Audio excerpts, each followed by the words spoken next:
आओ सुनिए स्वै जीवनी अंश अपनी सोच दे गहरे साए जो कि डॉक्टर सुहिंदर सिंह वणजारा बेदी जी ने लिखिया है ते उन्हां दी स्वै जीवनी गलिए चिक्कड़ दूर कर विचों लिया गया है। ते इस विच लेखक ने अपनी जिंदगी के उपर एक झात पाई है ते अपने जीवन दे विच जो जो गल्लां उन्होंने लगियां भी स्कूल दीयां गल्लां लगियां उन्होंने इच्छा की हुई, ठीक है ना, जिमें अपनी सोच के गहरे साए इस तरह उन्होंने अपनी सोच दसी इस दे विच, ठीक है ना। तो चलो फिर आपां पढ़ीए अपनी सोच के गहरे साए। मनुख अपनियां सोचां लालसावां अते आदर्श दे सूरजी परछाविਆਂ विच जिउंदा वधदा फुੱਲਦਾ फैलदा है। ਉਹ कदे भी अपने व्यक्तित्व सच ਅਤੇ अपनी सोच की धारा तो मुक्त नहीं रह सकता। कहने दे वांग ਉਹ अपनी ही थुक नाल ਜਿਹੜੇ जाले काया दुआले बुन लैंदे हन ਉਹੀ ਉਸ ਦੀ ਹੋਣੀ बन जाते हैं। ਇਹ जालियां विच निकलण वास्ते उसनूं बहुत कुछ तोड़ना भन्नना पैंदा है जो उस दे वसों बाहर हुंदा है। मैं भी अपने आले दुआले कुछ अजिहे जाले बुन लए सन जो मेरी मानसिकता दे विच रच गए सन। जदों मैं रावलपिंडी खालसा स्कूल विच पढ़दा सां तां मास्टर अर्जन सिंह दा मान मरतबा संजीदगी वेख के हमेशा इहो सोचदा सां कि वड्डा हो के उसे वांग हिसाब दा मास्टर बनांगा। मेरी हिसाब विच बड़ी दिलचस्पी सी ते मेरे सुपने मास्टरी नाल जुड़ने सुभाविक सन। मास्टर अर्जन सिंह ने हिसाब ते ज्योमैट्री दियां कुछ किताबां भी लिखियां होईयां सन ते ओह किताबां पाठक्रम वजों असीं पढ़ रहे सां। किताबां लिखण वाला व्यक्ति मेरी नज़र विच आसमान विच फैले चंद तारियां वांग गौरव वाला हुंदा है। फिर जदों मैं 10वीं पास करके कालेज दाखल होया तां उत्थे मेरा मेल डॉक्टर गोपाल सिंह दर्दी नाल होया जो सानू पंजाबी ते अंग्रेज़ी पढ़ाया करदे सन। सारे कालेज विच इक्को एक सिख लैक्चरर सन। ਉਹ सबना नालों वक्री शख्सियत वाले। उन्हां दी विलक्षणता ते रचनात्मक प्रतिभा दा मेरे ते उपर इतना गहरा प्रभाव पिया कि मैं लिखना ते कालेज विच पढ़ाउणा ही अपना निशाना मिथ लिया। मैं रज के पढ़ावांगा, रज के लिखांगा ते रज के पढ़ावांगा। ਇਹ ਤਿੰਨ शौक मतलब सब तो पहला उन्होंने कहा सी भी रज के मैं पढ़ांगा, रज के लिखांगा ते रज के ही पढ़ावांगा। ये तीन शौक मेरे जिस्म विच रिंगण लगे अते मेरी सोच विच सुपना बन के फैल गए। ते पर बाबू जी दे बेवक्त चलाने कारण जदों मैनू पढ़ाई विचे छड्ड के बैंक की नौकरी करनी पई तां कुछ वक्त लई मैं हुण ही अगे गोडे टेक दिते। भावें मैं बैंक विच बड़ी लगन ते सुहिरदता नाल काम करदा रहा पर मन की अंदरली तह विच कालेज का लैक्चरर बनने का सुपना सदा मचलदा रहा। उन्हीं दिनी 1946 ईस्वी विच पंजाब के किसी कालेज विच पंजाबी लैक्चरर की असामी निकली। अखबार विच इश्तिहार पढ़िया। मैं BA सां तां भी मैं उस असामी लई अर्जी भेजी सी। वैसे मैनू अपने आप ते हासा भी आया ते हैरानी भी, पर कोई अपने सुपनियां नू इतनी छेती मरन थोड़ा दिंदा है।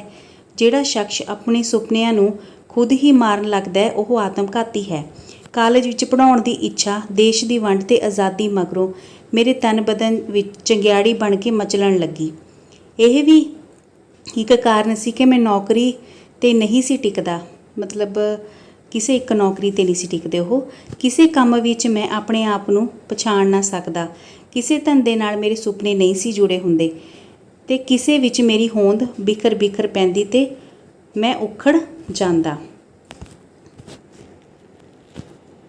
फिर जदों 1950 ईस्वी विच पंजाब यूनीवर्सिटी ने पंजाबी की MA का कोर्स शुरू किया ते प्राइवेट इम्तिहान देने की आग्या दे दी तां मैनू अपने सुपने साकार हुंदे दिसे। मेरे मन विच MA करके कालेज विच लैक्चरर लगण की ख्वाहिश पलसेटे मार लगी। उन्हीं दिनी मैं फतेह प्रीतम का संपादक सां। दसंबर के अखीरले हफ्ते मैनू एक मित्र तो पता लगा कि MA पंजाबी का प्राइवेट इम्तिहान दे सकदा हाँ। जनवरी विच दाखला भेजण की अंतिम तारीख सी। 3 कुछ महीनों के मगरों इम्तिहान सी। मैं MA पास करन लई इतना उतावला सां कि बिना सोचे समझे फौरन दाखला भेज दिता ते बिना किसी ਤਿਆਰੀ इम्तिहान ਵਿੱਚ जा बैठा। 2-2.5 ਮਹੀਨਿਆਂ ਵਿੱਚ बिना एक भी छुट्टी लए ਦੇ कोई कितना ਕੁ पढ़ सकता है। फिर बगैर किसी उस्ताद की अगवाई दे पंजाबी की MA का पहला इम्तिहान सी। ਇਹ भी नहीं सी पता कि सवाल किस किस्म के आने ने ते जवाब विच की कुछ लिखना है। 2 अखबारां दा संपादक होने के नाते मैं समझदा सां कि मैं किसी भी विषय ते काफ़ी अच्छा लिख सकदा हाँ, पर अखबार लई लिखना एक गल है ते इम्तिहान विच सवालों के जवाब लिखना दूजी गल। इम्तिहान बड़े चाਅ नाल दिता। जितने नंबरां दी आस सी उस तो बहुत घट मिले। 6-7 नंबरां पिछे सैकेंड डिवीज़न रह गई। मैं उदास हो गया। जदों मेरे एक दोस्त ने दस्सिया कि 3rd क्लास विच पास शख्स कालेज विच लैक्चरर नहीं लग सकता तो मेरा ये सुपना तिड़क गया। उदों डिवीज़न सुधारन वास्ते दोबारा इम्तिहान देण दा नेम लागू नहीं सी। मैं हौसला ना हारिया। पंजाब यूनीवर्सिटी तो PhD करन दी आग्या मंगी, झट मिल गई। नवे सुपने बुनन लग पिया। हौसला फिर बुलंद हो गया। विशा सी पंजाब दा लोक साहित्य। खोज निबंध अंग्रेजी विच लिखना सी।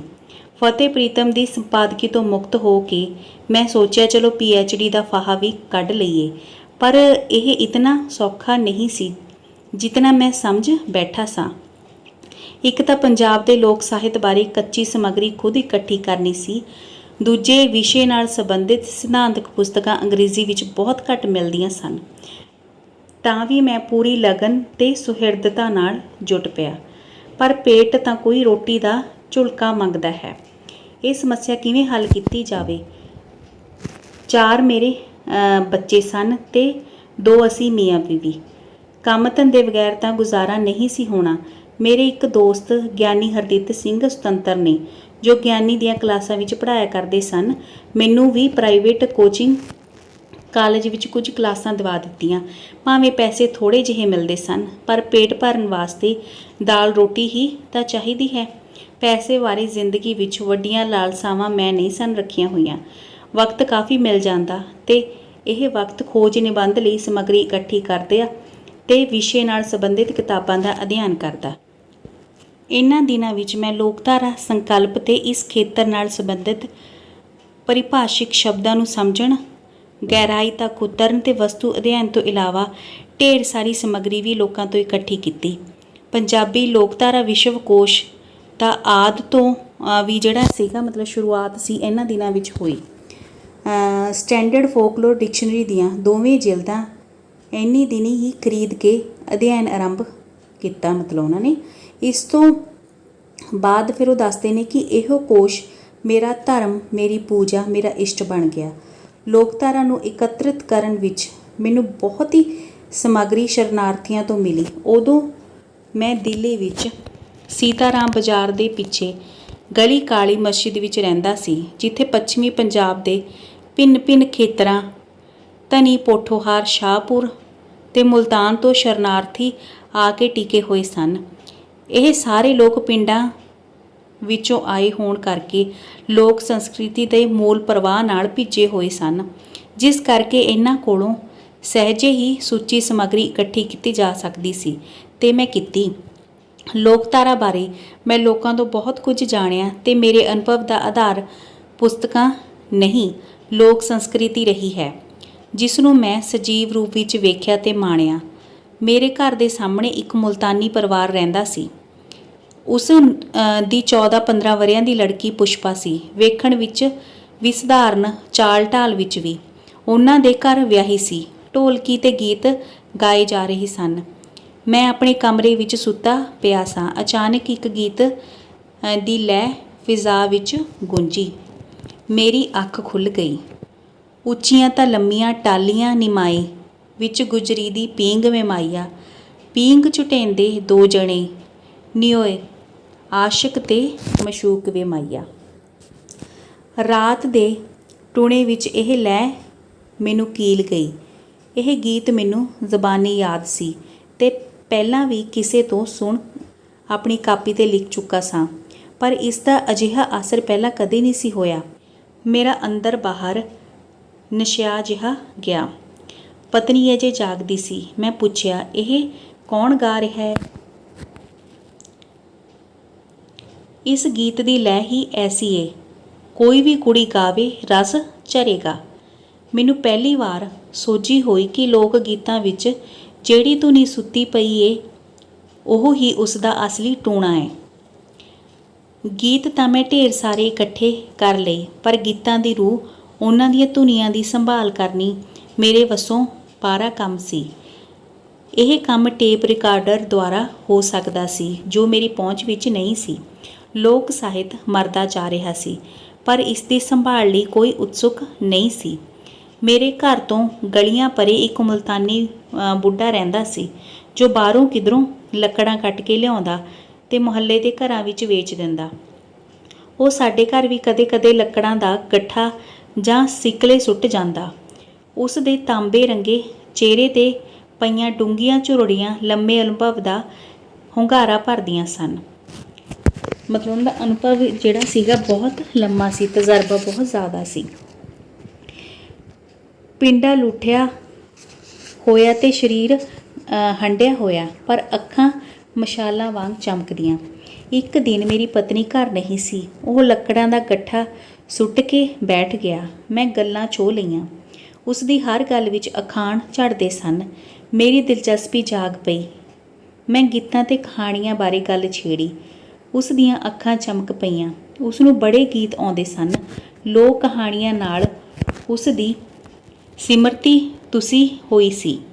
ਮੈਂ ਉਸ ਨੂੰ ਕੁਝ ਗੀਤ ਤੇ ਕਹਾਣੀਆਂ ਲਿਖਵਾਉਣ ਵਾਸਤੇ ਪ੍ਰੇਰਦੇ ਹੋਏ ਕਿਹਾ, ਬੜੇ ਸਵਾਦ ਦਾ ਕੰਮ ਹੀ ਪੁੰਨ ਖੱਟ ਲੈ। ਰੋਟੀ ਟੁੱਕਰ ਕਮਾਉਣੋਂ ਹੀ ਵੇਲ ਨਹੀਂ ਦਿੰਦੀ। ਉਹ ਘਬਰਾਇਆ ਹੋਇਆ ਸੀ। ਉਸਦੇ ਪੁੱਤਰ ਕੋਈ ਧੰਦਾ ਨਹੀਂ ਸੀ ਕਰਦੇ। ਕੋਠੇ ਜਿੱਡੇ ਵੱਡੇ, ਬਸ ਦੋਵੇਂ ਬਹਿ ਕੇ ਰੋਟੀ ਛਕ ਲੈਂਦੇ। ਤੂੰ ਕਿਤਨੇ ਪੈਸੇ ਰੋਜ਼ ਕਮਾ ਲੈਂਦਾ ਏ? ਬਸ 2.5-3 ਰੁਪਏ। ਇਤਨੇ ਤੂੰ ਮੇਰੇ ਕੋਲੋਂ ਚਾਹ ਕਿਨ ਤੇ 2-4 ਦਿਹਾੜੇ ਮੇਰੇ ਕੋਲ ਹੀ ਟਿੱਕੇ ਬਹਿ। ਮੈਂ ਮੁਫਤਾਂ ਦੇ ਰੁਪਏ ਕਿਉਂ ਕਿੰਨਾ? ਗੱਲਾਂ ਕਰੇਣੇ ਦੇ ਪੈਸੇ ਮੈਂ ਰੱਬ ਅੱਗੇ ਜਾਨ ਨਹੀਂ ਡੇਵਣੀ। ਪਿਓ ਦਾਦੇ ਦਾ ਦਿੱਤਾ ਕੋਈ ਇੰਜ ਵੇਚਣਾ? ਮੈਂ ਉਹਨੂੰ ਬੜਾ ਸਮਝਾਇਆ, ਪਰ ਉਸਨੇ ਇੱਕ ਨਾ ਸੁਣੀ। ਜਿਸ ਲੈ ਵੇਲਾ ਥੀਰ ਸਾਂ ਮੈਂ ਖੁਦ ਆ ਵੰਸਾਂ। ਮੈਂ 2 ਮਹੀਨੇ ਉਡੀਕਦਾ ਰਿਹਾ। ਉਸਨੂੰ ਵੇਲ ਹੀ ਨਾ ਮਿਲੀ। ਜਦੋਂ ਵੇਲਾ ਹੋਇਆ ਉਹਦੇ ਸਵਾਸ ਨਿਕਲ ਚੁੱਕੇ ਸਨ, ਪਰ ਫਿਰ ਵੀ ਮੈਂ ਗੀਤ, ਅਖਾਣ ਤੇ ਲੋਕ ਕਹਾਣੀਆਂ ਜਿੱਥੋਂ ਵੀ ਮਤਲਬ ਮੈਨੂੰ ਪ੍ਰਾਪਤ ਹੋਈਆਂ, ਉਹ ਕਹਿੰਦੇ ਨੇ ਵੀ ਮੈਂ ਸੰਭਾਲਦਾ ਰਿਹਾ। ਇੱਕ ਅਖਾਣ ਲਈ ਘਾਲਣਾ ਘਾਲਦਾ ਰਿਹਾ। ਇੱਕ ਵਾਰ ਮੈਂ ਆਪਣੇ ਘਰ ਤੋਂ ਥੋੜ੍ਹੀ ਦੂਰ 2 ਤੀਵੀਆਂ ਨੂੰ ਗੱਲਾਂ ਕਰਦਿਆਂ ਕੋਈ ਅਖਾਣ ਪਾਉਂਦੇ ਸੁਣਿਆ, ਜੋ ਪਹਿਲਾਂ ਕਦੇ ਨਹੀਂ ਸੀ ਸੁਣਿਆ। ਪੂਰਾ ਅਖਾਣ ਪੱਲੇ ਨਾ ਪਿਆ। ਮੈਂ ਰੁਕਦਾ ਗਿਆ, ਪਰ ਓਪਰੀਆਂ ਜਵਾਨ ਕੁੜੀਆਂ ਸਨ। ਪੁੱਛਣ ਦਾ ਸਾਹਸ ਨਾ ਕਰ ਸਕਿਆ। ਮੈਂ ਕਾਲੇ ਕਦਮ ਪੁੱਟਦਾ ਘਰ ਪੁੱਜਾ। ਉਨੀ ਦਿਨੀ ਮੇਰੀ ਜਵਾਨ ਸਾਲੀ ਦੀ ਮੌਤ ਹੋਈ ਸੀ। ਮਹੱਲੇ ਗਲੀ ਦੀਆਂ ਕੁਝ ਤੀਵੀਆਂ ਪਰਚਾਉਣ ਵਾਸਤੇ ਘਰ ਆਈਆਂ ਬੈਠੀਆਂ ਸਨ। ਮੈਂ ਬੀਵੀ ਨੂੰ ਇਸ਼ਾਰੇ ਨਾਲ ਦੱਸਿਆ ਤੇ ਕਾਲੇ ਕਦਮ ਪੁੱਟਦਾ ਉਹਨਾਂ ਮੁਟਿਆਰਾਂ ਕੋਲ ਲੈ ਗਿਆ ਤੇ ਉਹ ਅਖਾਣ ਉਹਨਾਂ ਤੋਂ ਪੁੱਛਿਆ, ਜੋ ਇਉਂ ਸੀ। ਨਨਾਣਾ ਚਰਖੇ ਦੀਆਂ ਧਾਣਾਂ, ਦੇਵਰ ਦਿਲ ਦੇ ਜ਼ੇਵਰ। ਮੇਰੇ ਸਹੁਰੇ ਪਿੰਡ ਦੀ ਇੱਕ ਪੋਠੋਹਾਰਨ ਪ੍ਰਕਾਸ਼ ਇੱਕ ਵਾਰ ਸਾਡੇ ਮਿਲਣ ਆਈ। ਉਸ ਤੋਂ ਮੈਂ ਢੇਰ ਸਾਰੇ ਗੀਤ ਇਕੱਠੇ ਕੀਤੇ। ਕਈ ਲੋਕ ਗੀਤ ਤਾਂ ਬੜੇ ਪੁਰਾਣੇ ਸਨ। ਮੈਂ ਉਦੋਂ ਤੱਕ ਪ੍ਰਕਾਸ਼ ਨੂੰ ਜਾਣ ਨਾ ਦਿੱਤਾ ਜਦੋਂ ਤੱਕ ਉਸ ਦੀ ਲੋਕ ਸਿਮਰਤੀ ਨੂੰ ਬੂੰਦ-ਬੂੰਦ ਕਰਕੇ ਚੋ ਨਾ ਲਿਆ। ਆਪਣੀ ਸੱਸ ਨੂੰ ਕਿਸੇ ਜਵਾਨ ਮੌਤ ਤੇ ਅਲਾਉਣੀਆਂ ਪਾਉਂਦੇ ਸੁਣਿਆ ਮੈਂ ਲਿਖਵਾਉਣ ਵਾਸਤੇ, ਪਰ ਉਹ ਹਮੇਸ਼ਾ ਟਾਲਦੇ ਰਹੇ। ਨਹੀਂ ਲਿਖਵਾਉਣੀਆਂ ਤਾਂ ਨਾ ਲਿਖਵਾਓ। ਮੈਂ ਇੱਕ ਦਿਨ ਔਖੇ ਹੋ ਕੇ ਕਿਹਾ, ਹਰ ਵੇਲੇ ਟਾਲ ਛੱਡਦੇ ਹੋ ਪੁੱਤਰਾ। ਇਹ ਗੱਲ ਨਹੀਂ। ਜਦੋਂ ਗਹਿਰਾ ਸਦਮਾ ਹੋਣਾ, ਅਲਾਉਣੀਆਂ ਆਪ ਮੁਹਾਰੇ ਅੰਦਰੋਂ ਫੁੱਟ ਨਿਕਲਣਗੀਆਂ। ਸੋਚਣ ਨਾਲ ਯਾਦ ਨਹੀਂ ਆਉਣੀਆਂ। ਉਹਨਾਂ ਆਪਣੀ ਮੁਸ਼ਕਿਲ ਦੱਸੀ। ਠੀਕ ਹੈ ਨਾ, ਵੀ ਉਹ ਕਹਿੰਦੇ ਨੇ ਵੀ ਜਦੋਂ ਕੋਈ ਅੰਦਰੋਂ ਦਿਲ ਦੁਖਦਾ ਹੈ, ਗਹਿਰਾ ਸਦਮਾ ਹੁੰਦਾ ਹੈ ਨਾ, ਤਾਂ ਉਦੋਂ ਮੈਨੂੰ ਅਲਾਉਣੀਆਂ ਯਾਦ ਆਉਂਦੀਆਂ ਨਹੀਂ। ਮਤਲਬ ਵੀ ਉਂਝ ਆਪਣੇ ਆਪ ਅਲਾਉਣੀਆਂ ਕੀ ਹੁੰਦੀਆਂ ਨੇ, ਜਦੋਂ ਆਪਾਂ ਕੋਈ ਕਿਸੇ ਦੀ ਮਰਗਤ ਦੇ ਉੱਪਰ ਵੱਡੇ ਕੀਰਨੇ ਪਾਏ ਜਾਂਦੇ ਨੇ ਹੈ ਨਾ, ਅਤੇ ਮੌਤ ਦੇ ਉੱਪਰ, ਵੀ ਉਂਝ ਮੈਨੂੰ ਇਹ ਯਾਦ ਨਹੀਂ ਆਉਂਦੀਆਂ। ਗੱਲ ਤਾਂ ਠੀਕ ਸੀ। ਫਿਰ ਕਿਵੇਂ ਕੀਤਾ ਜਾਵੇ? ਤੂੰ ਕੱਲ੍ਹ ਦੁਪਹਿਰੀ ਆ ਵੱਜੀ। ਮੈਂ ਰੋਟੀ ਟੁੱਕ ਤੋਂ ਵਿਹਲੀ ਹੋ ਕੇ ਲਿਖਵਾ ਦੇਸਾਂ। ਉਹਨਾਂ ਕੁਝ ਸੋਚਦੇ ਹੋਏ ਕਿਹਾ। ਜਦੋਂ ਮੈਂ ਅਗਲੇ ਦਿਨੀ ਦੁਪਹਿਰੇ ਗਿਆ ਤਾਂ ਬੇਜੀ ਵਿਹੜੇ ਵਿੱਚ ਇੱਕ ਪਾਸੇ ਦਰੀ ਵਿਛਾ ਕੇ ਬੈਠ ਗਏ ਤੇ ਲੰਮਾ ਘੁੰਡ ਕੱਢ ਕੇ 2-3 ਸਾਲ ਪਹਿਲਾਂ ਸਵਰਗਵਾਸ ਹੋਏ ਆਪਣੇ ਜਵਾਨ ਪੁੱਤਰ ਨੂੰ ਯਾਦ ਕਰਕੇ ਰੋਂਦੇ ਹੋਏ ਵੈਣ ਪਾਉਣ ਲੱਗੇ। ਪਹਿਲਾਂ ਤਾਂ ਮੈਂ ਘਬਰਾ ਗਿਆ, ਫਿਰ ਸਾਹਸ ਇਕੱਠਾ ਕਰਕੇ ਲਿਖਣ ਵਿੱਚ ਜੁਟ ਗਿਆ। ਉਹ ਆਪਣੇ ਅੰਦਰਲੇ ਨਾਲ ਇਕਸੁਰ ਹੋਣੇ ਕਰੁਣਾ ਦੀ ਮੂਰਤੀ ਬਣੇ ਹੋਏ ਸਨ। ਵੈਣ ਪਾਉਂਦਿਆਂ ਸੁਣ ਕੇ ਨਾਲ 2 ਜਿਹੜੀਆਂ ਗੁਆਂਢਣਾਂ ਸਨ ਉਹ ਵੀ ਨੱਠੀਆਂ ਆਈਆਂ ਤੇ ਰੋਣ ਦਾ ਕਾਰਨ ਪੁੱਛਣ ਲੱਗੀਆਂ। ਮੈਂ ਸ਼ਰਮਸਾਰ, ਰੋਂਦੇ ਨੂੰ ਤਾਂ ਵਰਚਣਾ ਚਾਹੀਦਾ ਹੈ, ਪਰ ਮੈਂ ਚੁੱਪਚਾਪ ਅਭਿਜ ਕੋਲ ਬੈਠਾ ਲਿਖਦਾ ਸਾਂ। ਗੁਆਂਢਣਾਂ ਨੂੰ ਗੱਲ ਸਮਝ ਨਾ ਆਈ, ਪਰ ਉਹਨਾਂ ਦੇ ਪੱਲੇ ਕੁਝ ਨਾ ਪਿਆ। ਉਹ ਤਾਂ ਚਲੀਆਂ ਗਈਆਂ, ਪਰ ਝੱਟ ਕੁ ਮਗਰੋਂ ਸਹੁਰਾ ਸਾਹਿਬ ਆ ਗਏ ਤੇ ਬੇਜੀ ਨੂੰ ਦਰੀ 'ਤੇ ਬੈਠ ਕੇ ਵੈਣ ਪਾਉਂਦਿਆਂ ਵੇਖ ਕੇ ਘਬਰਾ ਗਏ। ਮੈਨੂੰ ਕੋਲ ਬੈਠੇ ਨੂੰ ਕੁਝ ਝਰੀਟਦਾ ਵੇਖ ਹੈਰਾਨ ਹੋ ਗਏ। ਗੱਲ ਉਹਨਾਂ ਨੂੰ ਸਮਝ ਆ ਗਈ, ਪਰ ਮੈਂ ਇਤਨਾ ਸ਼ਰਮਸਾਰ ਹੋਇਆ ਕਿ ਕਾਗਜ਼ ਕਲਮ ਚੁੱਕੀ ਉੱਥੋਂ ਦੁਮ ਦਬਾ ਕੇ ਅਜਿਹਾ ਨੱਠਿਆ ਕਿ ਮੁੜ ਕਈ ਦਿਨ ਉੱਧਰ ਮੂੰਹ ਕਰਨ ਦੀ ਹਿੰਮਤ ਨਾ ਪਈ। ਉੱਪਰਲੀ ਸਾਰੀ ਸਮੱਗਰੀ ਪੰਜਾਬੀ ਦਾ ਲੋਕ ਸਾਹਿਤ ਪੁਸਤਕ ਦਾ ਸਰੂਪ ਧਾਰਨ ਕਰ ਗਈ। ਮੈਂ ਆਪਣੇ ਪਿੰਡਾਂ ਵਿੱਚੋਂ ਆਏ ਸਾਕ ਸੰਬੰਧੀਆਂ ਤੋਂ ਕਹਾਣੀਆਂ ਸੁਣ ਕੇ ਤਾਂ ਇੰਨ ਬਿੰਨ ਲਿਖਦਾ ਰਿਹਾ, ਪਰ ਕੁਝ ਦੇ ਨੋਟ ਲੈਂਦਾ ਰਿਹਾ। ਇੰਨ ਬਿੰਨ ਲਿਖੀਆਂ ਕਹਾਣੀਆਂ ਤੋਂ ਮਗਰੋਂ, ਮਤਲਬ ਜਦੋਂ ਕਹਾਣੀਆਂ ਲਿਖਦੇ ਸੀ, ਠੀਕ ਹੈ, ਕਹਾਣੀਆਂ ਨੂੰ ਮਗਰੋਂ ਪੰਜਾਬ ਦੀਆਂ ਕਹਾਣੀਆਂ ਦੀ ਸ਼ਕਲ ਵਿੱਚ ਛਾਪਿਆ ਤੇ ਇਕੱਠੇ ਕੀਤੇ ਅਖਾਣਾਂ ਨੂੰ ਲੋਕ ਆਖਦੇ ਹਨ ਦੇ ਰੂਪ ਵਿੱਚ। ਉਨੀ ਦਿਨੀ ਮੈਂ ਹਰ ਰੋਜ਼ ਨਾਸ਼ਤਾ ਕਰਕੇ ਹਾਰਡਿੰਗ ਲਾਇਬ੍ਰੇਰੀ ਜਾਇਆ ਕਰਦਾ ਸਾਂ। ਮੇਰੇ ਕੋਲ ਹਰਕਿਊਲਿਸ ਦਾ ਸਾਈਕਲ ਸੀ। ਉੱਥੋਂ ਦੁਪਹਿਰੀ ਵਿਹਲਾ ਹੋ ਕੇ ਘਰ ਖਾਣਾ ਖਾਣ ਆਉਂਦਾ। ਸਵੇਰੇ ਸ਼ਾਮੀ ਮੈਂ ਪ੍ਰਾਈਵੇਟ ਕਲਾਸਾਂ ਜਾਂ ਕੋਈ ਟਿਊਸ਼ਨ ਪੜ੍ਹਾਉਂਦਾ। ਸਾਰਾ ਦਿਨ ਸਾਈਕਲ 'ਤੇ ਭੱਜਾ ਫਿਰਦਾ। ਇਹ ਸਾਈਕਲ ਮੇਰਾ ਹਮਸਫ਼ਰ ਨਹੀਂ ਸੀ, ਮੇਰੀ ਜ਼ਿੰਦਗੀ ਦੀ ਸਾਰੀ ਗਤੀ ਸੀ, ਮੇਰਾ ਉਤਸ਼ਾਹ, ਮੇਰਾ ਸਾਹਸ। ਮੈਂ ਹਾਰਡਿੰਗ ਲਾਇਬ੍ਰੇਰੀ ਨੇਮ ਨਾਲ ਜਾਂਦਾ। ਉੱਥੇ ਮੈਨੂੰ ਕੁਝ ਪੁਰਾਣੀਆਂ ਕਿਤਾਬਾਂ ਤੇ ਰਸਾਲੇ ਵੇਖਣ ਨੂੰ ਮਿਲਦੇ। ਦੁਪਹਿਰ ਤੱਕ ਮੈਂ ਕਿਤਾਬਾਂ ਵਿੱਚ ਖੁੰਭਿਆ ਰਹਿੰਦਾ ਤੇ ਨੋਟ ਝਰੀਟਦਾ ਜਾਂਦਾ। ਆਲੇ ਦੁਆਲੇ ਤੋਂ ਬੇਖਬਰ ਲੋਕਧਾਰਾ ਦਾ ਵਿਸ਼ਾ ਵੈਸੇ ਵੀ ਬੜਾ ਰੋਚਕ ਹੈ, ਪੜ੍ਹਦਿਆਂ ਵੀ ਸਵਾਦ ਤੇ ਲਿਖਦਿਆਂ ਵੀ ਆਨੰਦ। ਮਹੀਨਾ ਕੁ ਹੋ ਗਿਆ ਸੀ ਰੋਜ਼ ਆਉਂਦਿਆਂ। ਇੱਕ ਦਿਨ ਮੈਂ ਪੜ੍ਹਨ ਵਿੱਚ ਇਤਨਾ ਮਗਨ ਸਾਂ ਕਿ ਮੈਨੂੰ ਆਪਣੀ ਸੁੱਧ-ਬੁੱਧ ਨਹੀਂ ਸੀ। ਨੀਤੀ ਕਥਾਵਾਂ ਬਾਰੇ ਕੋਈ ਦੁਰਲਭ ਪੁਸਤਕ ਹੱਥ ਲੱਗੀ ਸੀ ਤੇ ਨੀਤੀ ਕਥਾਵਾਂ ਦੇ ਅੰਦਰ ਦੀ ਮਾਨਸਿਕ ਗਹਿਰਾਈ ਤੇ ਨੈਤਿਕਤਾ ਬੜੇ ਚਾਅ ਨਾਲ ਉਹ ਪੜ੍ਹਦੇ ਸੀ। ਮਤਲਬ ਨੀਤੀ ਕਥਾਵਾਂ ਕਿਹੜੀਆਂ ਹੁੰਦੀਆਂ ਨੇ ਬੱਚਿਓ? ਨੀਤੀ ਕਥਾਵਾਂ ਦਾ ਮਤਲਬ ਹੁੰਦਾ ਜਿਹੜੀਆਂ ਕੋਈ ਅੰਦਰੋਂ ਆਪਾਂ ਨੂੰ ਸਹੀ ਸੇਧ ਦਿੰਦੀਆਂ ਨੇ, ਠੀਕ ਹੈ। ਜਿਵੇਂ ਲਾਲਚੀ ਕੁੱਤਾ ਹੈ, ਇਸ ਦੇ ਵਿੱਚ ਆਪਾਂ ਨੂੰ ਸੇਧ ਦਿੱਤੀ ਕੀ ਹੈ ਵੀ ਲਾਲਚ ਸਾਨੂੰ ਨਹੀਂ ਕਰਨਾ ਚਾਹੀਦਾ। ਇਹਨਾਂ ਨੂੰ ਨੀਤੀ ਕਥਾਵਾਂ ਕਿਹਾ ਜਾਂਦਾ। ਨੈਤਿਕਤਾ ਕੀ ਹੁੰਦੀ ਹੈ? ਚੰਗੇ ਗੁਣ, ਠੀਕ ਹੈ ਨਾ। ਇਹ ਉਹਨਾਂ ਨੂੰ ਦੱਸਦੇ ਨੇ ਵੀ ਨੈਤਿਕਤਾ ਬਾਰੇ ਮੈਨੂੰ ਬੜੀ ਭਰਪੂਰ ਸੋਝੀ ਹੋ ਰਹੀ ਸੀ। ਜਦੋਂ ਮੈਂ ਕੰਮ ਮੁਕਾ ਕੇ ਉੱਠਿਆ, ਇੱਕ ਅਜੀਬ ਜਿਹੀ ਖੁਮਾਰੀ ਚੜ੍ਹੀ ਹੋਈ ਸੀ। ਮੈਂ ਝੂਮਦਾ ਹੋਇਆ ਸਾਈਕਲ ਕੋਲ ਪੁੱਜਾ ਤੇ ਜੇਬ ਵਿੱਚੋਂ ਚਾਬੀ ਕੱਢ ਕੇ ਤਾਲਾ ਖੋਲ੍ਹਣ ਲੱਗਾ, ਪਰ ਸਾਈਕਲ ਤਾਂ ਉੱਥੇ ਮੌਜੂਦ ਨਹੀਂ ਸੀ। ਇੱਧਰ ਉੱਧਰ ਨਜ਼ਰ ਮਾਰੀ। ਸਾਈਕਲ ਨਦਾਰਦ ਜਿਸ ਖਿੜਕੀ ਕੋਲ ਮੈਂ ਪੜ੍ਹ ਰਿਹਾ ਸਾਂ, ਉੱਥੇ ਸਾਹਮਣੇ ਹੀ ਤਾਂ ਮੈਂ ਸਾਈਕਲ ਰੱਖਿਆ ਸੀ। ਝੱਟ ਕੁ ਪਹਿਲਾਂ ਨਜ਼ਰ ਵੀ ਮਾਰੀ ਸੀ। ਸਾਈਕਲ ਤਾਂ ਮੇਰੇ ਪੈਰ ਸਨ, ਮੇਰੀ ਗਤੀ। ਲੰਮੇ ਫਾਸਲੇ ਹੁਣ ਕਿਵੇਂ ਤੈਅ ਹੋਣਗੇ? ਸਾਈਕਲ ਦੇ ਚੋਰੀ ਹੋਣ ਦਾ ਮੈਨੂੰ ਇਤਨਾ ਦੁੱਖ ਨਹੀਂ ਸੀ ਜਿਤਨਾ ਇਸ ਗੱਲ ਦਾ ਕਿ ਦਿੱਲੀ ਦੇ ਸਾਰੇ ਪਾਸੇ ਫੈਲੀਆਂ ਸੜਕਾਂ ਮੈਨੂੰ ਪੈਦਲ ਕੱਛਣੀਆਂ ਪੈਣਗੀਆਂ। ਮੈਂ ਘਬਰਾਇਆ ਹੋਇਆ ਚਾਂਦਨੀ ਚੌਕ ਦੇ ਥਾਣੇ ਵਿੱਚ ਰਿਪੋਰਟ ਲਿਖਵਾਉਣ ਗਿਆ, ਪਰ ਉੱਥੇ ਬੈਠੇ ਪੁਲਿਸੀਏ ਨੇ ਪਹਿਲਾਂ ਮੈਨੂੰ ਹੀ ਡਾਂਟਣਾ ਸ਼ੁਰੂ ਕਰ ਦਿੱਤਾ। ਤਾਲਾ ਨਹੀਂ ਮਾਰਾ ਹੋਗਾ? ਲੰਮੀਆਂ ਆਕੜੀਆਂ ਮੁੱਛਾਂ ਵਾਲਾ ਪੁਲਸੀਆ ਸੂਈ ਕੁੱਤੀ ਵਾਂਗ ਪੈ ਗਿਆ। ਕਸੂਰ ਆਪਣਾ ਹੁੰਦਾ ਹੈ ਔਰ ਮੁਸੀਬਤ में हमें डाल देते हैं।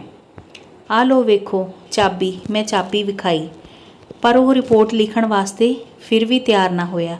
ਜਦੋਂ ਮੈਂ ਅਖਬਾਰ ਨਵੀਸ ਹੋਣ ਦਾ ਰੋਹ ਪਾਇਆ ਤਾਂ ਉਹ ਜ਼ਰਾ ਕੁ ਸੰਭਲਿਆ ਤੇ ਕਹਿਣ ਲੱਗਾ, आप मालकी का सबूत ले आओ, रसीद वगैरह हम रिपोर्ट लिख लेंगे। ਲੱਖ ਬਹਾਨੇ ਸਨ ਉਹਨਾਂ ਕੋਲ ਟਕਰਾਉਣ ਦੇ। ਮੈਂ ਰਸੀਦ ਲੈਣ ਵਾਸਤੇ ਘਰ ਜਾਣ ਲੱਗਾ ਤਾਂ ਉੱਥੇ ਖੜਾ ਇੱਕ ਆਦਮੀ ਮੈਨੂੰ ਕਹਿਣ ਲੱਗਾ, ਮੇਰਾ ਵੀ ਸਾਈਕਲ ਗੁੰਮ ਹੋ ਗਿਆ ਸੀ, ਮਿਲ ਤਾਂ ਗਿਆ, ਪਰ ਪੁਲਿਸ ਵਾਲਿਆਂ ਨੇ ਬਹੁਤ ਸਾਰੇ ਪੁਰਜ਼ੇ ਲਾ ਲਏ ਨੇ, ਕੁਝ ਬਦਲ ਦਿੱਤੇ ਤੇ ਕਾਠੀ ਉਤਾਰ ਲਈ ਤੇ ਨੀਰਾ ਢਾਂਚਾ ਰਹਿ ਗਿਆ। ਤੇ ਇਹ ਵੀ ਲੈਣ ਲਈ ਜਿਤਨਾ ਖੱਜਲ ਖਵਾਰ ਹੋਣਾ ਪਿਆ ਇਹ ਮੈਂ ਹੀ ਜਾਣਦਾ। ਕੋਈ ਫਾਇਦਾ ਨਹੀਂ ਰਿਪੋਰਟ ਲਿਖਵਾਉਣ ਦਾ। ਤੇ ਫਿਰ ਉਹ ਆਦਮੀ ਮੈਨੂੰ ਰਤਾ ਪਰੇਡੇ ਲਿਜਾ ਕੇ ਕਹਿਣ ਲੱਗਾ, ਇਹ ਤਾਂ ਭੁੱਖੀਆਂ ਗਿਰਜਾਂ ਨੇ, ਮਾਸ ਤਰੁੰਡਣ ਵਾਲੀਆਂ। ਗਿਰਜਾਂ ਤਾਂ ਮਾਸ ਨੂੰ ਤਰੁੰਡਦੀਆਂ ਨੇ, ਇਹ ਲੋਕ ਤਾਂ ਜਿਉਂਦੇ ਮਾਸ ਦੀਆਂ ਬੋਟੀਆਂ ਲਾਉਂਦੇ ਨੇ। ਇਸ ਢਾਂਚੇ ਜਿਹੇ ਨੂੰ ਲੈਣ ਲਈ ਵੀ ਰਿਸ਼ਵਤ ਦੇਣੀ ਪੈ ਰਹੀ ਹੈ। ਇਹ ਗੱਲ ਸੁਣ ਕੇ ਮੈਨੂੰ ਰਿਪੋਰਟ ਲਿਖਵਾਉਣ ਦੀ ਹਿੰਮਤ ਨਾ ਪਈ। ਮੈਂ ਨਿਰਾਸ਼ ਹੋ ਕੇ ਘਰ ਪਰਤ ਆਇਆ। ਸਾਈਕਲ ਕਿੱਥੇ ਜੇ? ਪਤਨੀ ਨੇ ਮੈਨੂੰ ਵੇਖਦੇ ਸਾਰ ਘਬਰਾ ਕੇ ਪੁੱਛਿਆ। ਇਹ ਵੇਖ, ਮੈਂ ਆਪਣੀ ਪਤਨੀ ਨੂੰ ਚਾਬੀ ਵਿਖਾਉਂਦੇ ਹੋਏ ਕਿਹਾ, ਪਰ ਸਾਈਕਲ ਸੁੰਗੜ ਕੇ ਬਸ ਇਤਨੀ ਜਿਹੀ ਰਹਿ ਗਈ ਏ। ਤੇ ਮੇਰਾ ਹਾਸਾ ਨਿਕਲ ਆਇਆ। ਇਹ ਹਾਸਾ ਤਾਂ ਪਤਾ ਨਹੀਂ ਮੈਨੂੰ ਆਪਣੀ ਤਕਦੀਰ 'ਤੇ ਆਇਆ ਸੀ, ਪਤਾ ਨਹੀਂ ਆਜ਼ਾਦ ਭਾਰਤ ਦੀ ਆਜ਼ਾਦ ਪੁਲਿਸ 'ਤੇ। ਮੇਰੀ ਪਤਨੀ ਦੀਆਂ ਅੱਖਾਂ ਵਿੱਚ ਅਥਰੂ ਛਲਕ ਆਏ। ਮੇਰੀ ਪਤਨੀ ਕਾਫੀ ਦੇਰ ਤੱਕ ਨਿੰਮੋ ਝੂਣ 'ਤੇ ਬਿਖਰੀ ਹੋਈ ਬੈਠੀ ਰਹੀ, ਅਹਿਲ ਅਜੰਤਾ ਦੀ ਕੋਈ ਮੂਰਤੀ। ਫਿਰ ਉੱਠ ਕੇ ਦੂਜੇ ਕਮਰੇ ਵਿੱਚ ਗਈ, ਵੱਡਾ ਟਰੰਕ ਖੋਲ੍ਹ ਕੇ ਸੋਨੇ ਦਾ ਹਾਰ ਕੱਢ ਲਿਆਈ। ਇਸ ਦੀ ਇੱਕ ਜ਼ੰਜੀਰੀ ਟੁੱਟੀ ਪਈ ਸੀ। ਕੁਝ ਦਿਨ ਪਹਿਲਾਂ ਉਸਨੇ ਮੁਰੰਮਤ ਕਰਵਾ ਲਿਆਉਣ ਵਾਸਤੇ ਕਿਹਾ ਸੀ, ਪਰ ਰੁਪਏ ਨਾ ਹੋਣ ਕਾਰਨ ਮੈਂ ਅਸਮਰੱਥ ਸਾਂ। ਇਹ ਲਓ, ਲੈ ਜਾਓ, ਹਾਰ ਹੱਥਾਂ ਵਿੱਚ ਫੜਾਉਂਦੇ ਹੋਏ ਉਸਨੇ ਕਿਹਾ। ਮੈਨੂੰ ਕੁਝ ਸਮਝ ਨਾ ਆਈ ਕਿ ਉਹ ਗੁੱਸੇ ਨਾਲ ਹਾਰ ਦੇ ਰਹੀ ਹੈ ਜਾਂ ਪਿਆਰ ਨਾਲ। ਲੰਮੇ ਘਰੋਗੀ ਦਲਿੱਦਰ ਕਾਰਨ ਅਸੀਂ ਇੱਕ ਦੂਜੇ ਤੋਂ ਅੱਕੇ ਥੱਕੇ ਰਹਿੰਦੇ ਸਾਂ। ਕੀ ਕਰਾਂ ਇਹਨੂੰ? ਮੈਂ ਸਮਝਿਆ ਉਹ ਮੁਰੰਮਤ ਕਰਵਾਉਣ ਲਈ ਦੇ ਰਹੀ ਏ। ਇਹਨੂੰ ਵੇਚ ਕੇ ਸਾਈਕਲ ਲੈ ਆਓ। ਉਸਨੇ ਇਉਂ ਕਿਹਾ ਜਿਵੇਂ ਮੇਰੇ ਮੂੰਹ 'ਤੇ ਵੱਟਾ ਮਾਰ ਰਹੀ ਹੋਵੇ। ਨਹੀਂ, ਇਹ ਨਹੀਂ ਹੋ ਸਕਦਾ। ਮੇਰੇ ਅੰਦਰੋਂ ਵੀ ਪਿਆਰ ਫੁੱਟ ਪਿਆ। ਕੁਝ ਦਿਨ ਪਹਿਲਾਂ ਹੀ ਤਾਂ ਘਰ ਦਾ ਖਰਚ ਚਲਾਉਣ ਵਾਸਤੇ ਮੈਂ ਉਹਦਾ ਸੁਨਹਿਰੀ ਤਾਰਾਂ ਵਾਲਾ ਵਰੀ ਵਿੱਚ ਢੋਇਆ ਦੁਪੱਟਾ ਵੇਚਿਆ ਸੀ, ਤੇ ਉਸ ਤੋਂ ਕੁਝ ਦਿਨ ਪਹਿਲਾਂ ਤਿੱਲੇਦਾਰ ਸੁਨਹਿਰੀ ਸੂਟ।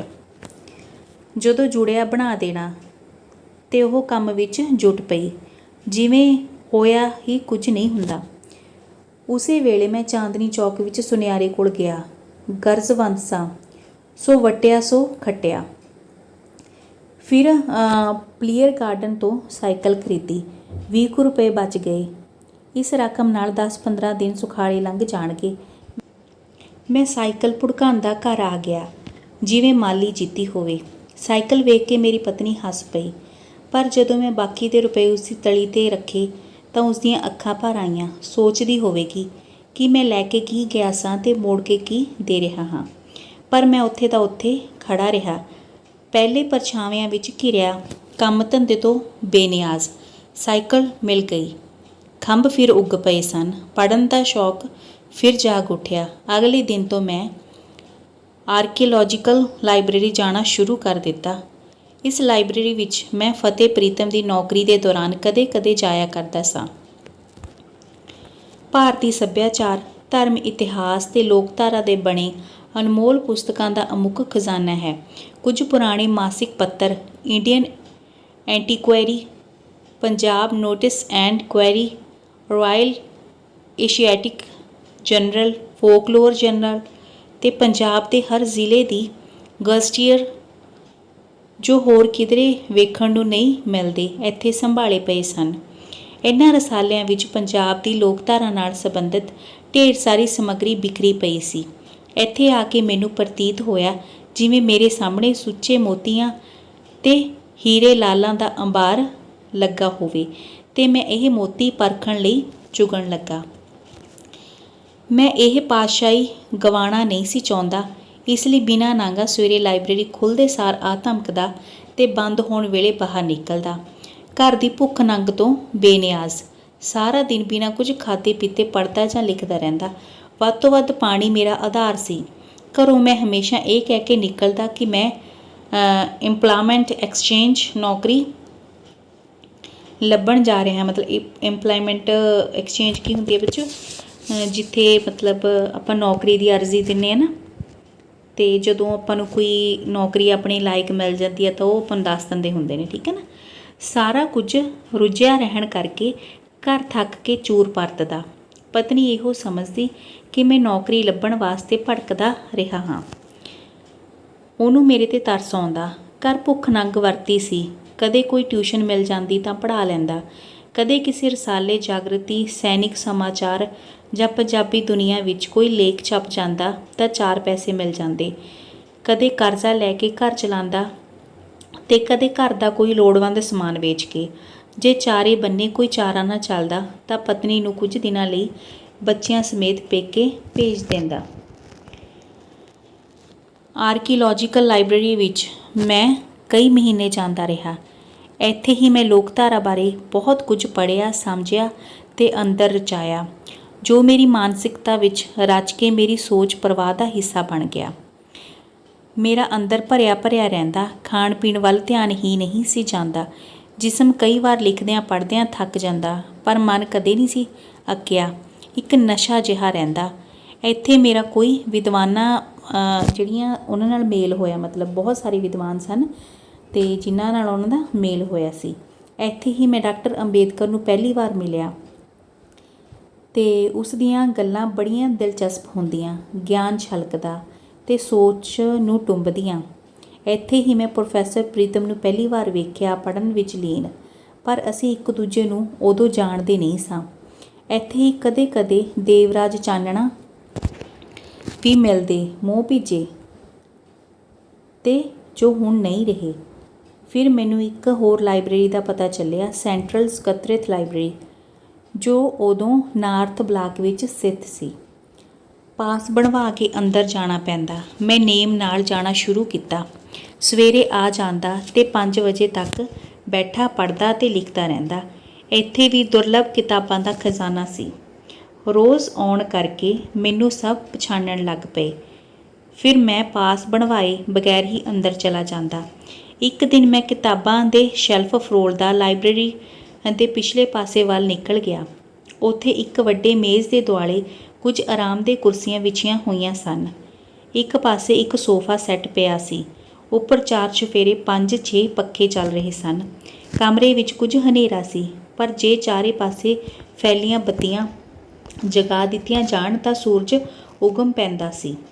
ਕਮਰਾ ਠੰਡਾ ਸੀ। ਮੈਂ ਇੱਥੇ ਹੀ ਕਿਤਾਬਾਂ ਰੱਖ ਕੇ ਬੈਠ ਗਿਆ ਅਤੇ ਪੜ੍ਹਨ ਲਿਖਣ ਲੱਗਾ। ਨਿਵੇਕਲੀ ਅਤੇ ਆਰਾਮਦੇਹ ਥਾਂ, ਬੜਾ ਮਜ਼ਾ ਆਇਆ।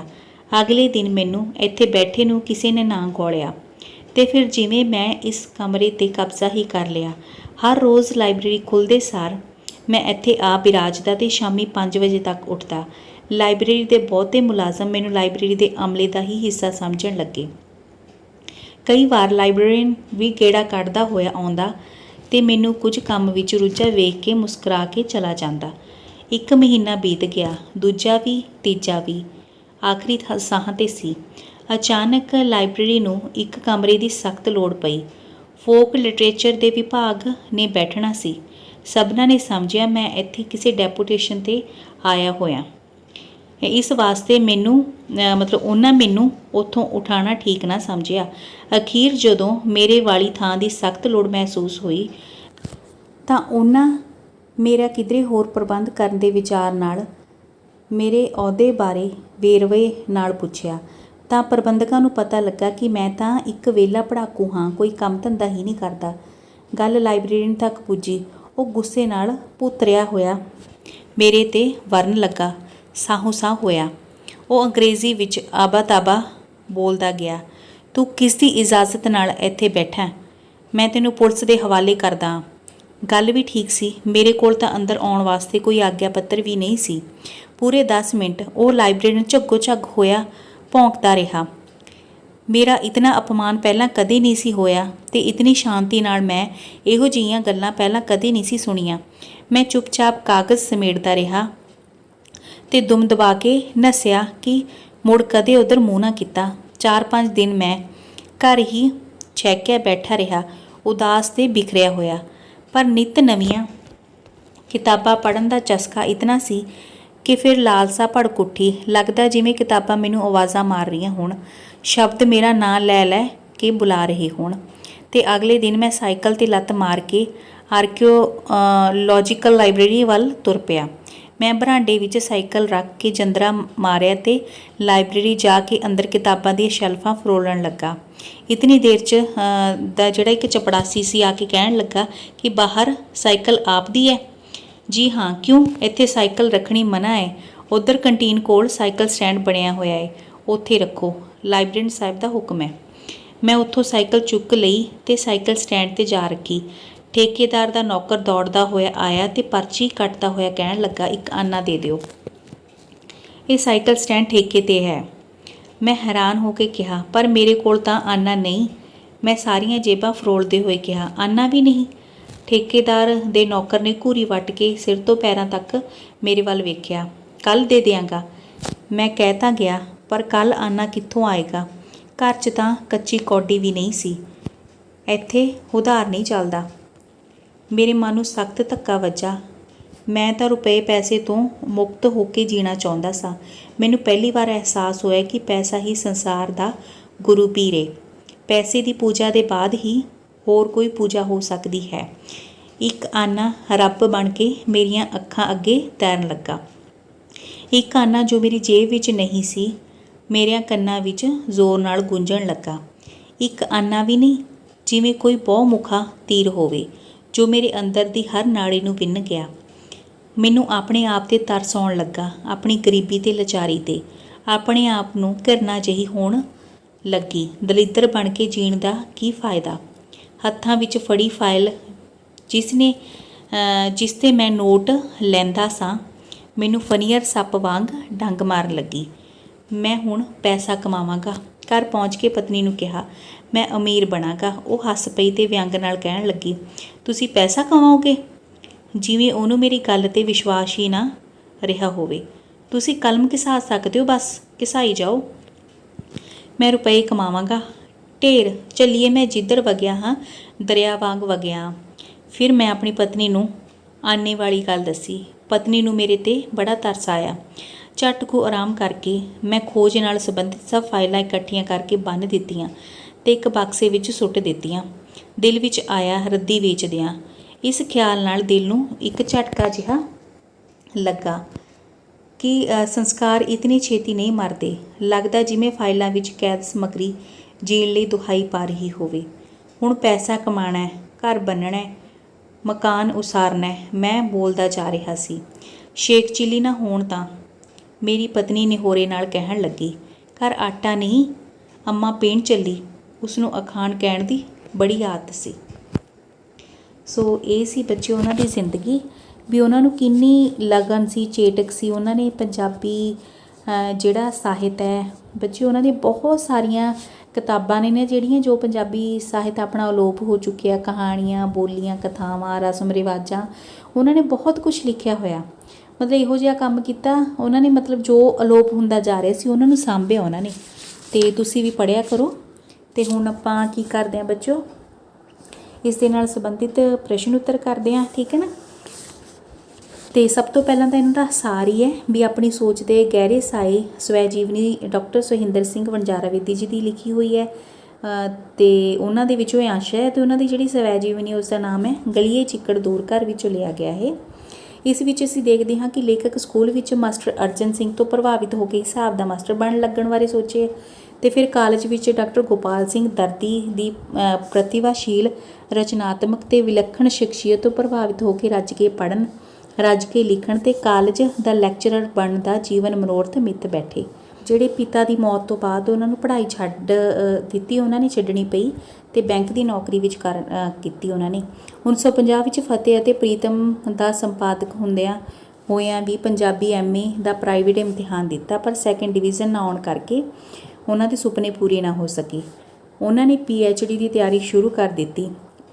ਉਸਨੇ ਨੌਕਰੀ ਛੱਡ ਦਿੱਤੀ ਅਤੇ ਆਪਣੇ ਪਰਿਵਾਰ ਦੀ ਰੋਟੀ ਚਲਾਉਣ ਲਈ ਗਿਆਨੀ ਦੀਆਂ ਕਲਾਸਾਂ ਪੜ੍ਹਾਉਣ ਲੱਗੇ। ਲੋਕਧਾਰਾ ਬਾਰੇ ਸ਼ਰਨਾਰਥੀਆਂ ਤੋਂ, ਭਿੰਨ ਲੋਕਾਂ ਤੋਂ ਲੋਕ ਗੀਤ, ਲੋਕ ਕਹਾਣੀਆਂ ਅਤੇ ਅਖਾਣਾਂ ਇਕੱਠੀਆਂ ਕੀਤੀਆਂ। ਹਾਰਡਿੰਗ ਲਾਇਬ੍ਰੇਰੀ ਵਿੱਚ ਜਾ ਕੇ ਅਧਿਐਨ ਕਰਦਿਆਂ ਉਸ ਦਾ ਸਾਈਕਲ ਚੋਰੀ ਹੋ ਗਿਆ। ਪਤਨੀ ਦੁਆਰਾ ਦਿੱਤੇ ਸੋਨੇ ਦੇ ਹਾਰ ਨੂੰ ਵੇਚ ਕੇ ਉਸਨੇ ਸਾਈਕਲ ਖਰੀਦਿਆ। ਉਹ ਆਰਕੀਓਲੋਜੀਕਲ ਲਾਇਬ੍ਰੇਰੀ ਵਿੱਚ ਘਰ ਦੀ ਭੁੱਖ ਨੰਗ ਨੂੰ ਭੁਲਾ ਕੇ ਅਧਿਐਨ ਕਰਨ ਲੱਗ ਜਾਂਦੇ। ਸੈਂਟਰਲ ਸਕੱਤਰੇਤ ਲਾਇਬ੍ਰੇਰੀ ਵਿੱਚ 3 ਕੁ ਮਹੀਨੇ ਬਾਅਦ ਉਹਨਾਂ ਨੂੰ ਵਾਪਸ ਆਉਣਾ ਪਿਆ, ਕਿਉਂਕਿ ਲਾਇਬ੍ਰੇਰੀ ਨੇ ਬਹੁਤ ਕੁਝ ਕਿਹਾ ਸੀ ਵੀ ਜਿਹੜੇ ਕਮਰੇ 'ਚ ਬੈਠੇ ਸੀ ਉੱਥੇ ਬੈਠਣਾ ਜਿਹੜਾ ਉਹਨਾਂ ਨੂੰ ਮਤਲਬ ਆਗਿਆ ਨਹੀਂ ਸੀ। ਫਿਰ ਉਹ ਆਰਕੀਓਲੋਜੀਕਲ ਲਾਇਬ੍ਰੇਰੀ ਵਿਖੇ ਸਾਈਕਲ ਸਟੈਂਡ ਲਈ ਇੱਕ ਆਨਾ ਨਾ ਹੋਣ ਕਰਕੇ ਨਿਰਾਸ਼ ਹੋਏ, ਅਤੇ ਫਿਰ ਉਹਨਾਂ ਨੇ ਕਿਹਾ ਵੀ ਜੀਵਨ ਦੇ ਵਿੱਚ ਪੈਸੇ ਦੀ ਬਹੁਤ ਮਹਾਨਤਾ ਹੈ, ਜਿਸ ਕਰਕੇ ਉਹ ਨਿਰਾਸ਼ ਹੋ ਗਏ ਵੀ ਉਹ ਪੈਸੇ ਕਮਾਉਣਗੇ। ਠੀਕ ਹੈ ਨਾ। ਫਿਰ ਆ ਗਿਆ ਆਪਾਂ ਅੱਗੇ ਅਗਲਾ ਦੇਖਦੇ ਹਾਂ।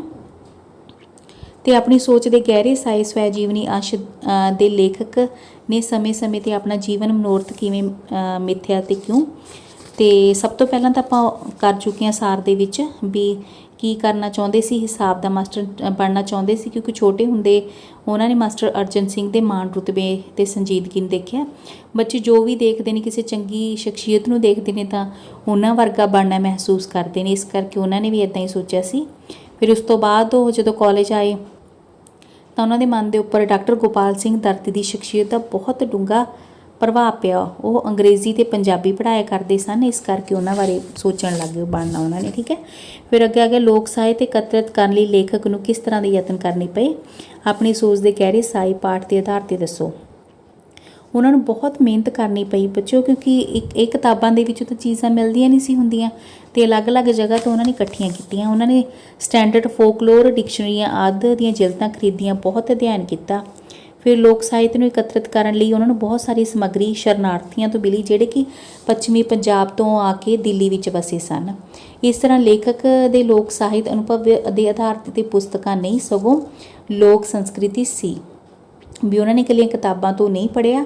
ਲੋਕ ਸੰਸਕ੍ਰਿਤੀ ਮਤਲਬ ਲੋਕਾਂ ਤੋਂ ਆਪ ਉਹਨਾਂ ਨੇ ਇਕੱਠਾ ਕੀਤਾ ਸੀ। ਮੁਲਤਾਨੀ ਪਰਿਵਾਰ ਦੀ ਲੜਕੀ ਪੁਸ਼ਪਾ ਵੱਲੋਂ ਢੋਲਕ ਦੇ ਉੱਪਰ ਗਾਏ ਜਾਣ ਵਾਲੇ ਗੀਤ ਉੱਚੀਆਂ ਲੰਮੀਆਂ ਟਾਹਲੀਆਂ ਨੀ ਮਾਈ ਨੂੰ ਸੁਣ ਕੇ ਉਹਨਾਂ ਨੂੰ ਪਹਿਲੀ ਵਾਰ ਅਨੁਭਵ ਹੋਇਆ ਕਿ ਲੋਕ ਗੀਤਾਂ ਦਾ ਅਸਲ ਪ੍ਰਭਾਵ ਉਹਨਾਂ ਦੀ ਧੁਨੀ ਦੇ ਵਿੱਚ ਹੀ ਹੈ। ਲੇਖਕ ਨੂੰ ਜਿੱਥੋਂ ਤੱਕ ਮਤਲਬ ਕੋਈ ਵੀ ਕਿਤੋਂ ਅਖਾਣ ਮਿਲਦੀ, ਰਸਤੇ ਦੇ ਵਿੱਚ ਕੋਈ ਗੱਲਾਂ ਕਰਦਾ ਜਾਂ ਕੁਝ ਵੀ ਮਿਲਦਾ ਤਾਂ ਉਹਨਾਂ ਤੋਂ ਲੈ ਲੈਂਦੇ। ਜਿਵੇਂ ਕਿ ਕੋਈ ਲੱਕੜਾਂ ਇਕੱਠੀਆਂ ਕਰਦਾ ਸੀ ਜਿਹੜਾ ਉਸ ਤੋਂ ਬਹੁਤ ਕੁਝ ਸੁਣਨਾ ਚਾਹਿਆ, ਪਰ ਉਹ ਨਹੀਂ ਸੀ ਉਹਨਾਂ ਨੂੰ ਦੇ ਸਕੇ, ਪਹਿਲਾਂ ਉਹਨਾਂ ਦੀ ਮੌਤ ਹੋ ਗਈ ਸੀ। ਫਿਰ ਉਸ ਤੋਂ ਬਾਅਦ ਅਤੇ ਉਹਨਾਂ ਦੀ ਸੱਸ ਦਾ ਇੱਕ ਜਵਾਨ ਪੁੱਤ ਮੋਇਆ ਸੀ, ਅਤੇ ਉਹਨਾਂ ਤੋਂ ਅਲਾਉਣੀਆਂ ਸੁਣੀਆਂ ਉਹਨਾਂ ਨੇ। ਠੀਕ ਹੈ ਨਾ। ਅਤੇ ਫਿਰ ਇਹਦੇ ਲਈ ਵੀ ਬਹੁਤ ਮਤਲਬ ਇੱਕ ਦਿਨ, ਕਿਉਂਕਿ ਕੋਈ ਵੀ ਬੰਦਾ ਰੋ ਤਾਂ ਹੀ ਸਕਦਾ ਜੇ ਅੰਦਰੋਂ ਕੋਈ ਉਹਨਾਂ ਨੂੰ ਵਿਰਾਗ ਉਗਮਿਆ ਹੋਵੇ।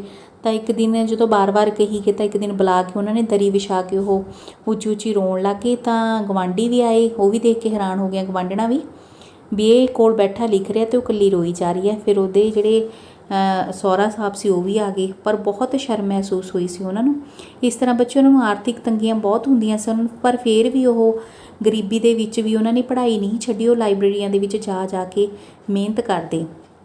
ਉਸ ਦਾ ਇਹੀ ਨਤੀਜਾ ਵੀ ਅੱਜ ਉਹ ਇੰਨੇ ਮਸ਼ਹੂਰ ਨੇ ਮਤਲਬ। ਠੀਕ ਹੈ ਨਾ। ਲੇਖਕ ਨੇ ਵਿੱਦਿਆ ਪ੍ਰਾਪਤੀ ਲਈ ਖੋਜ ਦਾ ਕੰਮ ਅੰਤਾਂ ਦੀਆਂ ਆਰਥਿਕ ਤੰਗੀਆਂ ਦੇ ਬਾਵਜੂਦ ਕੀਤਾ। ਇਸ ਸੰਬੰਧੀ ਦੱਸੋ ਤੁਸੀਂ। ਠੀਕ ਹੈ ਨਾ।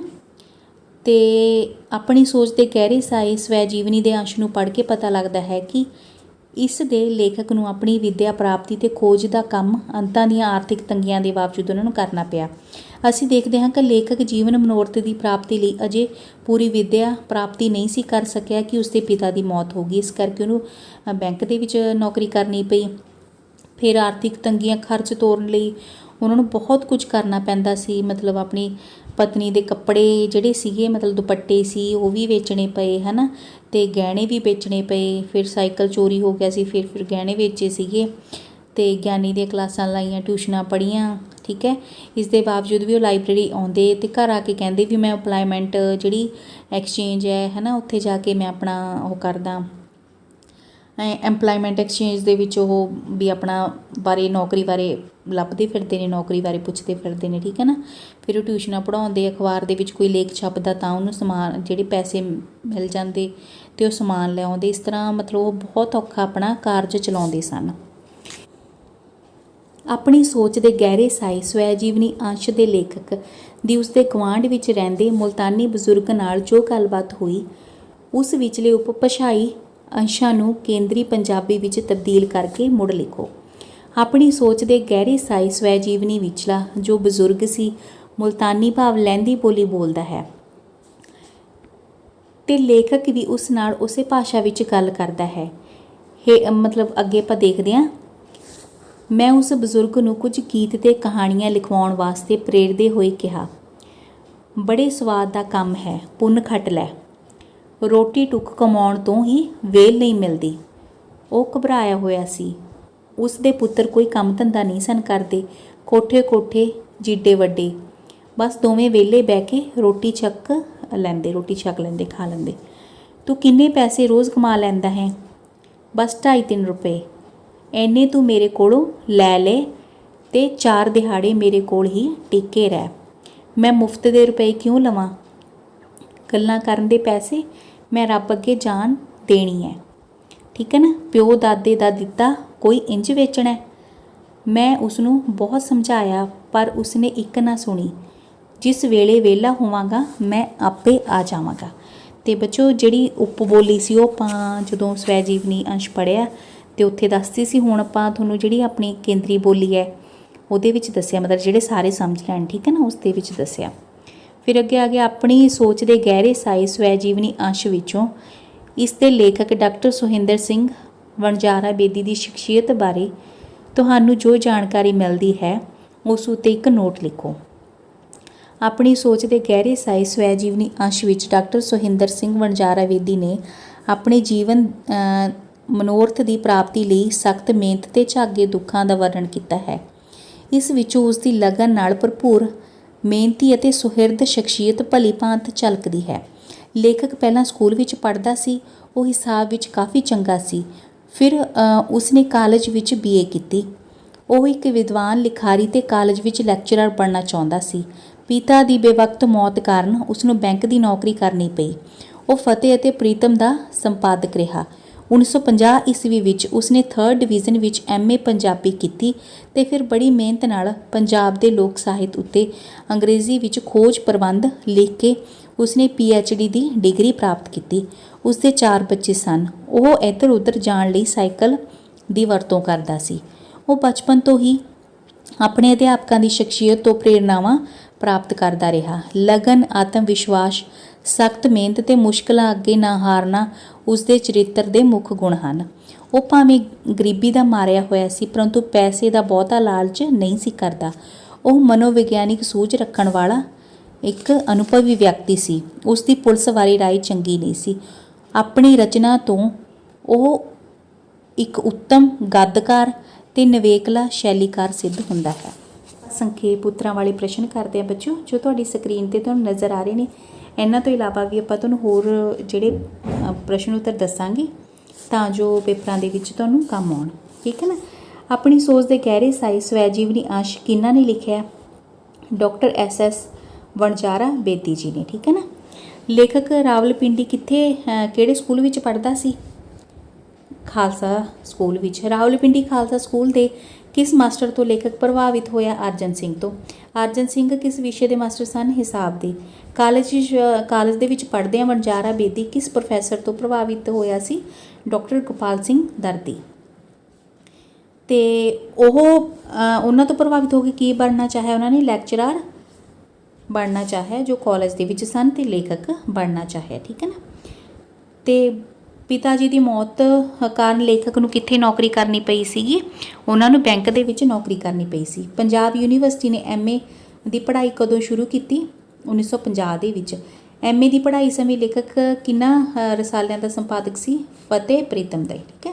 ਲੇਖਕ ਨੇ ਕਿਸ ਵਿਸ਼ੇ ਉੱਤੇ PhD ਕਰਨੀ ਆਰੰਭ ਕੀਤੀ? ਪੰਜਾਬ ਦੇ ਲੋਕ ਸਾਹਿਤ। ਲੇਖਕ ਦੇ ਕਿੰਨੇ ਬੱਚੇ ਸਨ? 4। ਪੰਜਾਬੀ ਦੇ ਲੋਕ ਸਾਹਿਤ ਦਾ ਅਧਿਐਨ ਕਰਦਿਆਂ ਕਿਹੜੇ ਵਿਸ਼ਵ ਕੋਸ਼ ਦਾ ਆਰੰਭ ਹੋਇਆ? ਪੰਜਾਬੀ ਲੋਕਧਾਰਾ ਵਿਸ਼ਵਕੋਸ਼। ਕਿਹੜੀ ਪੁਸਤਕ ਲੇਖਕ ਦਾ ਧਰਮ ਪੂਜਾ ਤੇ ਇਸ਼ਟ ਬਣ ਗਈ? Standard folklore dictionary. ਤੇ ਲੋਕਧਾਰਾ ਨੂੰ ਇਕੱਤਰਿਤ ਕਰਨ ਲਈ ਲੇਖਕ ਨੂੰ ਬਹੁਤੀ ਸਮੱਗਰੀ ਕਿੱਥੋਂ ਪ੍ਰਾਪਤ ਹੋਈ? ਸ਼ਰਨਾਰਥੀਆਂ ਤੋਂ।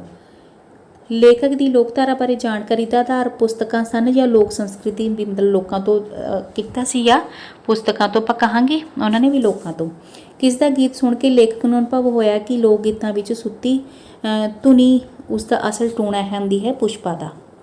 ਕਿਸ ਵਿਅਕਤੀ ਤੋਂ ਲੋਕ ਸਾਹਿਤ ਇਕੱਠਾ ਕਰਨ ਲਈ ਲੇਖਕ ਦੀ ਇੱਛਾ ਪੂਰੀ ਨਾ ਹੋਈ? ਇੱਕ ਮੁਲਤਾਨੀ ਬੁੱਢੇ ਤੋਂ, ਕਿਉਂਕਿ ਉਹ ਮਰ ਗਏ ਸਨ ਬਾਅਦ 'ਚ। ਉਸ ਪੋਠੋਹਾਰਨ ਦਾ ਕੀ ਨਾਂ ਸੀ ਜਿਸ ਤੋਂ ਲੇਖਕ ਨੇ ਬਹੁਤ ਸਾਰੇ ਗੀਤ ਇਕੱਠੇ ਕੀਤੇ? ਪ੍ਰਕਾਸ਼। ਲੇਖਕ ਨੇ ਅਲਾਉਣੀਆਂ ਕਿਸ ਤੋਂ ਸੁਣੀਆਂ? ਆਪਣੀ ਸੱਸ ਤੋਂ। ਲੇਖਕ ਦੁਆਰਾ ਇਕੱਠੇ ਕੀਤੇ ਲੋਕ ਗੀਤੇ ਲਾਉਣੀਆਂ ਆਦਿ ਨੇ ਕਿਸ ਪੁਸਤਕ ਦਾ ਰੂਪ ਧਾਰਨ ਕੀਤਾ? ਪੰਜਾਬੀ ਲੋਕ ਸਾਹਿਤ। ਆਪਣੇ ਸਾਕ ਸੰਬੰਧੀਆਂ ਤੋਂ ਸੁਣੀਆਂ ਕਹਾਣੀਆਂ ਨੂੰ ਲੇਖਕ ਨੇ ਕਿਸ ਪੁਸਤਕ ਵਿੱਚ ਛਪਵਾਇਆ? ਪੰਜਾਬ ਦੀਆਂ ਕਹਾਣੀਆਂ। ਲੇਖਕ ਨੇ ਇਕੱਠੇ ਕੀਤੇ ਆਪਣੇ ਅਖਾਣਾਂ ਨੂੰ ਕਿਸ ਪੁਸਤਕ ਦੇ ਵਿੱਚ ਉਹ ਕੀਤਾ? ਛਪਵਾਇਆ। ਲੋਕ ਆਖਦੇ ਹਨ। ਲੇਖਕ ਦਾ ਸਾਈਕਲ ਕਿਸ ਲਾਇਬ੍ਰੇਰੀ ਦੇ ਬਾਹਰੋਂ ਚੁੱਕਿਆ ਗਿਆ ਸੀ? ਹਾਰਡਿੰਗ ਲਾਇਬ੍ਰੇਰੀ ਦੇ। ਲੇਖਕ ਦੀ ਪਤਨੀ ਨੇ ਉਸ ਨੂੰ ਸਾਈਕਲ ਖਰੀਦਣ ਲਈ ਕੀ ਦਿੱਤਾ ਸੀ? ਸੋਨੇ ਦਾ ਹਾਰ। ਤੇ ਸਾਈਕਲ ਖਰੀਦਣ ਮਗਰੋਂ ਲੇਖਕ ਕਿਹੜੀ ਲਾਇਬ੍ਰੇਰੀ ਵਿੱਚ ਜਾਣ ਲੱਗਾ? Archaeological library. ਲੇਖਕ ਆਪਣੀ ਪਤਨੀ ਨੂੰ ਨੌਕਰੀ ਲੱਭਣ ਲਈ ਐਮਪਲਾਇਮੈਂਟ ਐਕਸਚੇਂਜ ਬਾਰੇ ਕਹਿ ਕੇ ਅਸਲ ਕਿੱਥੇ ਜਾਂਦਾ ਸੀ? ਲਾਇਬ੍ਰੇਰੀ। ਆਰਕੀਓਲੋਜੀਕਲ ਲਾਇਬ੍ਰੇਰੀ ਤੋਂ ਮਗਰੋਂ ਲੇਖਕ ਨੇ ਕਿੱਥੇ ਜਾਣਾ ਆਰੰਭ ਕੀਤਾ? ਸੈਂਟਰਲ ਸਕੱਤਰੇਤ ਲਾਇਬ੍ਰੇਰੀ। ਸੈਂਟਰਲ ਸਕੱਤਰੇਤ ਲਾਇਬ੍ਰੇਰੀ ਵਿੱਚ ਲੇਖਕ ਦੀ ਕਿਸ ਨੇ ਬੇਇੱਜ਼ਤੀ ਕੀਤੀ? ਲਾਇਬ੍ਰੇਰੀਅਨ ਨੇ। ਲੇਖਕ ਕੋਲ ਸਾਈਕਲ ਸਟੈਂਡ ਵਾਲੇ ਨੂੰ ਦੇਣ ਲਈ ਕਿੰਨੇ ਪੈਸੇ ਨਹੀਂ ਸਨ? 1 ਆਨਾ। ਤੇ ਅੱਗੇ ਆ ਗਿਆ, ਸਾਈਕਲ ਸਟੈਂਡ ਵਾਲੇ ਨੂੰ 1 ਆਨਾ ਨਾ ਦੇ ਸਕਣ ਦੀ ਹਾਲਤ ਵਿੱਚ ਲੇਖਕ ਨੂੰ ਕਿਹੜੀ ਚੀਜ਼ ਸੰਸਾਰ ਦੇ ਗੁਰੂ ਪੀਰ ਮਹਿਸੂਸ ਹੋਈ? ਪੈਸਾ। ਪੈਸਾ ਕਮਾਉਣ ਦੀਆਂ ਗੱਲਾਂ ਕਰ ਰਹੇ ਲੇਖਕ ਨੂੰ ਉਸਦੀ ਪਤਨੀ ਕੀ ਕਹਿ ਰਹੀ ਸੀ? ਸ਼ੇਖ ਚਿੱਲੀ।